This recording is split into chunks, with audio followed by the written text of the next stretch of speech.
Dear student, আমরা আজকে যে টপিকটা নিয়ে আলোচনা করব সেটা হচ্ছে রিপ্রোডাকশন ইন ফ্লাওয়ারিং প্ল্যান্টস। দেখো, এই রিপ্রোডাকশন ইন ফ্লাওয়ারিং প্ল্যান্টস বলার সূত্রে প্রথমেই আমাদের যেটা জানতে হবে সেটা হচ্ছে প্ল্যান্টসের রিপ্রোডাক্টিভ অর্গান কে। আমি লিখেছি, দেখো, flower is the primary reproductive organ of flowering plant. কেন প্রাইমারি লিখেছি? বিকজ যেহেতু রুট এবং স্টেমের দ্বারাও যেহেতু রিপ্রোডাকশন হয়, সেই কারণে আমি লিখেছি flower is the primary reproductive organ of the flowering plants. প্রথমে আমাদের কি না, ফ্লাওয়ারের বিভিন্ন পার্টসগুলো সম্পর্কে জানতে হবে। এক একটা ফ্লাওয়ারের কি কি পার্টস আছে, কাকে কি নামে আমরা জানি। তোমরা মোটামুটি কম বেশি আগে এগুলো পড়েছো, তাও এখন আরেকটু ডিটেলসে জানতে হবে। ফার্স্ট দেখো, থ্যালামাস। যে রিজিয়নটা দেখো দেখানো হয়েছে থ্যালামাস, থ্যালামাসের অ্যানাদার টার্ম হচ্ছে দেখো receptacle. This is the structure where all floral parts are attached. Thalamus হচ্ছে এমন একটা পার্ট যেখানে কিনা ফুলের অন্যান্য অংশগুলো যার সঙ্গে সংযুক্ত থাকে। থ্যালামাসের সাথে ফার্স্ট যে অংশটা সংযুক্ত আছে, যাকে নিয়ে আমি আলোচনা করব, সেটা হচ্ছে গিয়ে দেখো পেস্টেল। পেস্টেলে দেখো তিনটে পিস্টেল কাকে বলি আমরা? অনেকগুলো পেস্টেল একত্রিত হয়ে গঠন করে গাইনোসিয়াম। গাইনোসিয়াম আর অ্যান্ড্রোসিয়াম কি? গাইনোসিয়াম আর অ্যান্ড্রোসিয়াম মোটামুটি একটা ফুলের চারটে পার্ট থাকে: ক্যালিক্স, করোলা, অ্যান্ড্রোসিয়াম, গাইনোসিয়াম। গাইনোসিয়াম হচ্ছে গিয়ে একটা ফুলের ক্ষেত্রে female reproductive organ. Female reproductive organ হচ্ছে গিয়ে গাইনোসিয়াম। গাইনোসিয়াম কি কি নিয়ে গঠিত হয়? একটা ওভারি, একটা স্টাইল, একটা হচ্ছে stigma. What is the stigma? Stigma is the flat bulb like structure they receive the pollen grains. Next বলছে দেখো style. What is the style? Style is a long slender structure. The length of the style in different plant is different. এক একটা স্টাইলের length কিন্তু এক একটা প্ল্যান্টসের এক একটা ফ্লাওয়ারের ক্ষেত্রে এক এক রকম হয়। নেক্সট বলেছে ovary. What is the ovary? Ovary is the soloid structure. Inside the ovary there is ovule. Ovule is converted into the egg in the mature stage. এই ওভারি, স্টাইল অ্যান্ড স্টিগমা, এই তিনটেকে একত্রে আমরা বলি pastel. পেস্টেলস means gynoecium. Pestils, plural form of pestle, means pestils equal to gynoecium. তাহলে একটা পেস্টেলের কি কি অংশ থাকে? Ovary, style and stigma. কিন্তু দেখবে কিছু কিছু বইয়ে লেখা আছে গাইনোসিয়ামের তিনটে part, stigma, style and ovary. এটা বললেও খুব একটা ভুল কিছু নয়, বলা যেতে পারে। নেক্সট হচ্ছে গিয়ে দেখো androecium. Androecium is the male reproductive part. অ্যান্ড্রোসিয়ামে দেখো কি কি থাকছে? একটা হচ্ছে গিয়ে ফিলামেন্ট, আর একটা থাকছে দেখো অ্যান্থার। একটা অ্যান্থার আর হচ্ছে ফিলামেন্ট। এই অ্যান্থার আর ফিলামেন্টকে অ্যাকচুয়ালি একত্রে আমরা বলি স্টেমেন। হেয়ার অলসো স্টেমেন্স ইকুয়াল টু হচ্ছে androecium. স্টেমেন্স equal to androecium and পেস্টেলস equal to হচ্ছে গাইনোসিয়াম। নেক্সট কি বলছে দেখো petals. What is the petal? Petals are the brightly colored organ of a flowering plant. Why they are brightly colored? Because they help in attracting the insects and help in pollination. আমরা মোটামুটি এই কথাটা কিন্তু কম বেশি জানি। যেটা জানি না সেটা হচ্ছে করোলার সাথে পেটালের রিলেশন কি। Plural form of petal means petals equal corolla. Petals equal what? Corolla. And next সেপাল। সেপাল কোনগুলো? এই গ্রিন কালারের যে রিজিয়নগুলো দেখানো হয়েছে সেটা হচ্ছে সেপাল। সেপালস ইকুয়াল টু হচ্ছে ক্যালিক্স। তাহলে দেখো stamens equal androecium, pistils equal gynoecium, petals equal corolla and sepals equal what? Calyx. তাহলে এই কটা অংশ আমরা ক্লিয়ারলি বুঝতে পারলাম কোনটাকে কি বলে। আমরা এই চারটে অংশ নিয়ে যে আলোচনা করলাম, এই চারটে অংশের মধ্যে দেখো ক্যালিক্স অ্যান্ড করোলা, এদেরকে আমরা বলবো অ্যাক্সেসরিওলস। কি বলবো? Calyx and corolla known as accessory whorls. They help in the process of reproduction also. তারা কিন্তু রিপ্রোডাকশনে ডিরেক্টলি হেল্প না করলেও ইনডিরেক্টলি কিন্তু হেল্প করে। But inner tools, that is the androecium and gynoecium, they are known as the essentialoles. দেখো সেপালস কি করে help করে, sepals protect the flower at the bud stage and corolla help in the attracting insects and the pollination. আর androecium and gynoecium সম্পর্কে আমরা ডিটেলসে পড়ব, তার আগে আমি আরও 2-3টে কথা একটু বলে নিতে চাই। সেটা হচ্ছে types of flowers. Types of flowers কি বলছে দেখো, ফার্স্ট বলছে বাইসেক্সুয়াল ফ্লাওয়ার। বাইসেক্সুয়াল ফ্লাওয়ার টার্মটা সম্পর্কে তোমরা সকলেই জানো, যেখানে both essential whorls are present. Both essential whorls মানে কি, androecium and gynoecium both are present. আর unisexual flower, one of the essential oils is absent, maybe gynoecium, maybe androecium. Unisexual ফ্লাওয়ারকে আমরা আবার দুটো ভাগে ভাগ করতে পারি, একটা হচ্ছে মেল ফ্লাওয়ার, একটা হচ্ছে ফিমেল ফ্লাওয়ার। মেল ফ্লাওয়ারে কি হবে, মেল ফ্লাওয়ারে শুধু মেল রিপ্রোডাক্টিভ অর্গান থাকবে, আর ফিমেল ফ্লাওয়ারে কি হবে, ফিমেল ফ্লাওয়ারে শুধু ফিমেল রিপ্রোডাক্টিভ অর্গান থাকবে। তারপর বলা হচ্ছে দেখো রেগুলার ফ্লাওয়ার। রেগুলার ফ্লাওয়ার কি, each floral parts are similar, too much important term, similar, প্রত্যেকটা ফ্লোরাল পার্টসের সাইজ সেকশন সব কিন্তু সিমিলার হবে। আর ইরেগুলার ফ্লাওয়ার্স কোনগুলো, one R more whorls are dissimilar, একটা বা একের বেশি ফ্লোরাল পার্টস কিন্তু হবে সেক্ষেত্রে ডিসিমিলার। ইরেগুলার ফ্লাওয়ার কাদেরকে বলবো, one or more whorls are dissimilar, যেটা বললাম, আর রেগুলারে সবকটা সিমিলার, ইরেগুলারে হচ্ছে ডিসিমিলার। তারপর বলছে দেখো অ্যাক্টিনোমরফিক ফ্লাওয়ার। অ্যাক্টিনোমরফিক ফ্লাওয়ারের টার্মটা সম্পর্কে অনেকেই জানো। It can be cut into 2 equal halves by any number of planes passing through the centre. কীরকম জিনিসটা, ছবিটা অনেকটা এই রকম, যে কোনো প্লেন দিয়েই কাটা হোক না কেন তাতে কিন্তু দুটো ইকুয়াল হাফস পাওয়া যাবে, তাদেরকে আমরা কি বলবো, অ্যাক্টিনোমরফিক ফ্লাওয়ার। দেখো আমি বিভিন্ন কালার দিয়ে দেখিয়েছি এখানে, যে কোনো প্লেনেই কাটো না কেন এক্ষেত্রে কিন্তু ফুলটাকে দুটো ভাগে কিন্তু ভাগ করা হচ্ছে। আর জাইগোমরফিক ফ্লাওয়ার কাদেরকে বলবো, ইট can be cut into 2 halves through 1 plane। জাইগোমরফিক ফ্লাওয়ারের ক্ষেত্রে, প্ল্যান্টের ক্ষেত্রে কি হবে, এই যে এখানে যেমন ছবিটা দেখানো হয়েছে, সেক্ষেত্রে জাইগোমরফিকে কিন্তু যে কোনো একটা প্লেন দিয়ে শুধুমাত্র মেবি এই যে কোনো একটা সেকশনে কাটলে দুটো ইকুয়াল হাফস পাওয়া যাবে, তাদেরকে আমরা বলবো কি, জাইগোমরফিক ফ্লাওয়ার। এছাড়াও আর কি ফ্লাওয়ার আছে, that is the asymmetric flower. Asymmetric flower আমরা কাদেরকে বলি, যে সমস্ত ফ্লাওয়ারকে কোনো প্লেনে কাটলে তাদেরকে কখনো সমানভাবে ভাগ করা যায় না, তাদেরকে আমরা বলবো অ্যাসিমেট্রিক ফ্লাওয়ার। এছাড়াও আছে monoecious flower and dioecious flower. Monoecious plant and dioecious plant. Monoecious plant কি, যে সমস্ত ফ্লাওয়ার যারা বোথ স্ট্যামিনেট অ্যান্ড পেস্টিলেট দুটোকেই কিন্তু ক্যারি করছে, বিয়ার করছে, তাদেরকে আমরা বলবো মোনোসিয়াস প্ল্যান্ট।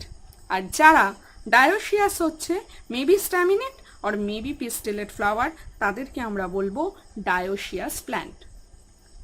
এবার চলে যাই আমরা নেক্সট টপিকে, সেটা হচ্ছে flowers is considered as the modified stem. Flower is considered as the modified stem.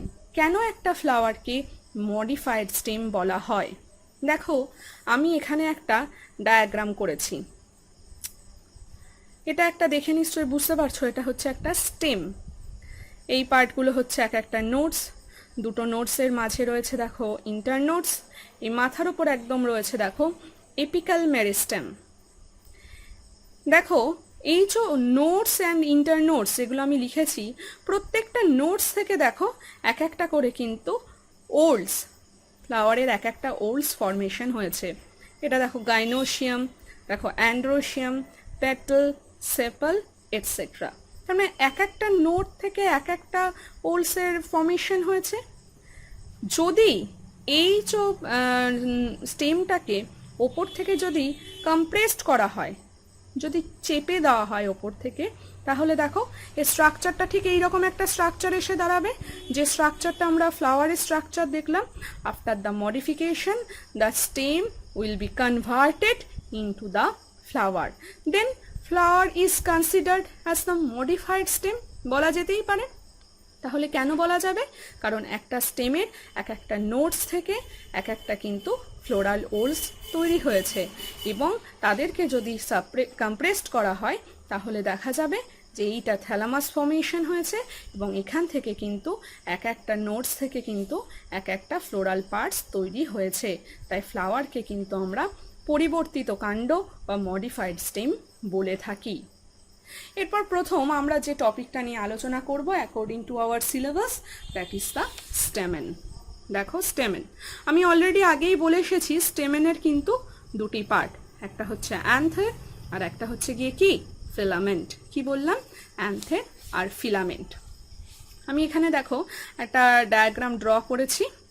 এটা হচ্ছে থ্যালামাস, আগে বলেছি অলরেডি। এটা হচ্ছে ফিলামেন্ট, আর এটা দেখো এটা হচ্ছে কিন্তু অ্যান্থের। ফিলামেন্টের যে পার্টটা থ্যালামাসের সাথে অ্যাটাচ থাকে, this end is known as proximal end. Proximal end কাকে বলবো? না ফিলামেন্টের যে পার্টটা থ্যালামাসের সাথে অ্যাটাচ থাকবে।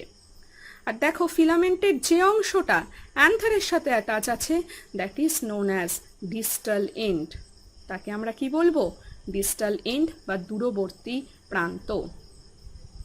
অ্যান্থেরকে কি বলছে দেখো, অ্যান্থেরের আবার দুটো ভাগ হয়, একটা হচ্ছে মোনোথিকাস, একটা হচ্ছে ডাইথিকাস।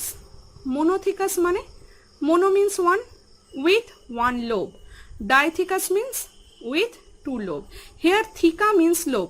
আগে আমরা পড়ে এসেছি theca means membrane, but here theca means lobe. Monothecous মানে one lobe, dithecous means two lobe. মোনোথিকাসের এক্সাম্পল হবে ম্যালভেসি ফ্যামিলির যে সমস্ত গাছগুলো আছে তারা হবে হচ্ছে মোনোথিকাস প্ল্যান্ট, আর আদার্স যত ফ্যামিলির গাছ আছে সব কিন্তু হবে ডাইথিকাস প্ল্যান্ট।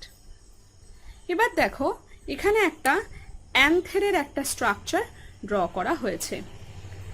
দেখো এখানে এই যে লোবটা, এই লোবের মাঝ বরাবর দেখো এখানে একটা ব্ল্যাকিশ রিজিয়ন দেখানো হয়েছে, that is the sterile tissue help in connecting two lobes of anther known as the connective. এই পার্টটাকে আমরা কি বলবো? Connective. It does not take in reproduction. আমি তো প্রথমেই বলেছি it is the sterile tissue. যেহেতু এটা একটা স্টেরাইল টিস্যু, তাই কিন্তু এই রিপ্রোডাকশনে কোনো পার্ট নেবে না। এবার বলছে দেখো, on the basis of the attachment of filament with the anther. ফিলামেন্টটা অ্যান্থারের সাথে কিভাবে অ্যাটাচ করে আছে তার উপর ডিপেন্ড করে কিন্তু অ্যান্থারের অনেকগুলো ভাগ হয়েছে।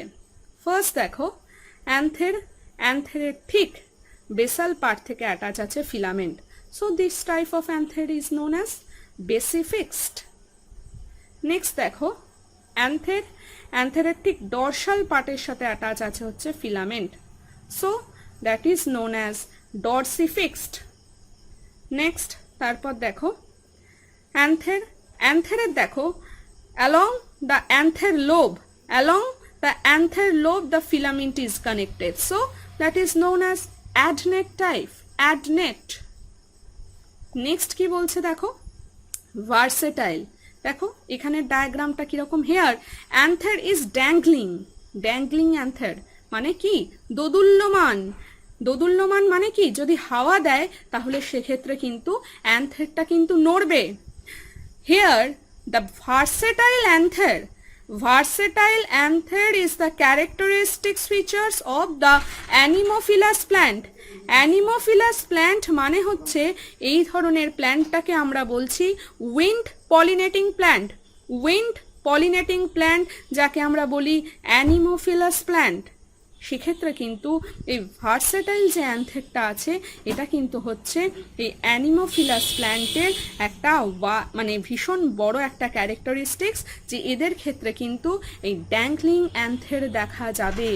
এবং এই ধরনের যে অ্যান্থার এটাকে আমরা বলি ভার্সেটাইল অ্যান্থার।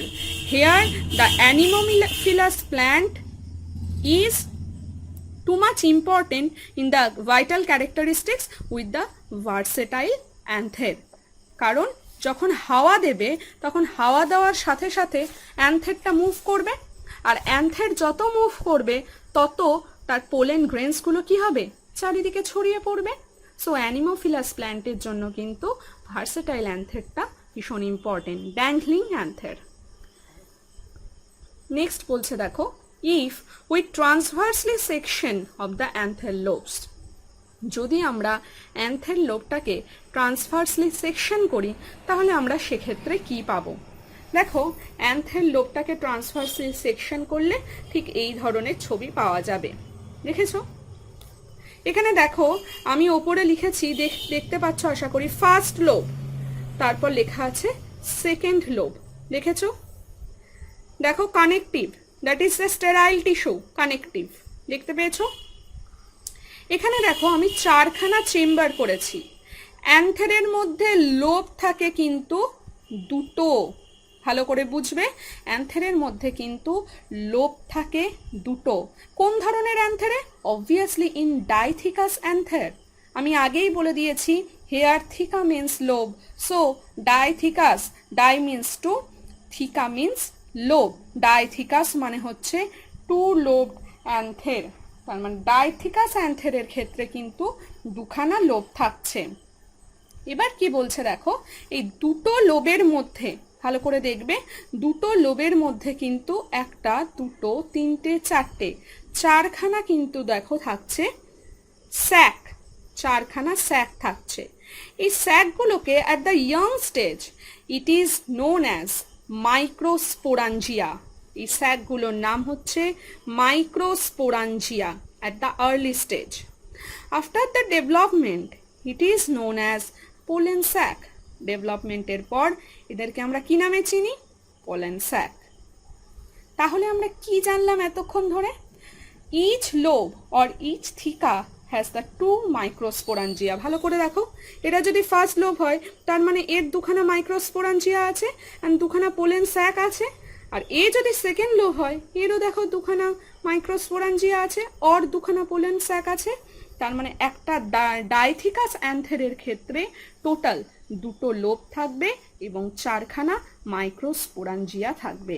এই গেল আমাদের ট্রান্সভার্সলি section of the anther lobes. অ্যান্থের লোবকে যদি ট্রান্সভার্সলি সেকশন করা হয় তাহলে কিন্তু আমরা এটা পাবো। নেক্সট দিন আমরা অ্যান্থেরের আরো ডিটেল স্ট্রাকচার নিয়ে আলোচনা করব।